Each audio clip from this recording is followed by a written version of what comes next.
You've been able to listen to a church service on the radio or then on TV or on the internet for a long time, decades. Essentially all of the 20th century, you could listen on radio.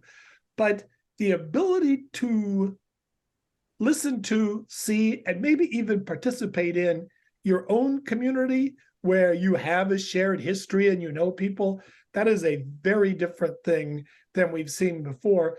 And remarkably, the Zoom product and the streaming, it only really started a couple of years before the pandemic. So it's not like these congregations had a lot of experience with it either. This works for a certain kind of Protestant message that's very heavy on sermons and very heavy on developing people's inner spiritual character and their ethical lives. I mean, all religions do some of that, but the degree to which your focus is that rather than on communion or some other communal activity, probably the better virtual is going to work for you.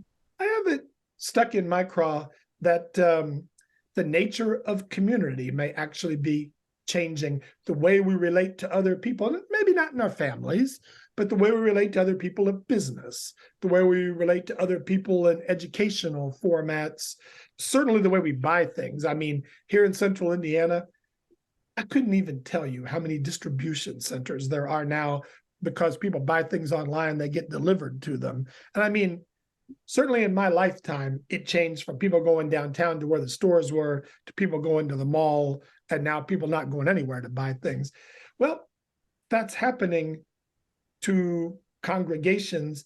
And, they're about as traditional and face-to-face as communities could be. And now they've got to figure out how they're going to do what they do, how they're going to fulfill their mission in that new environment. And that's interesting.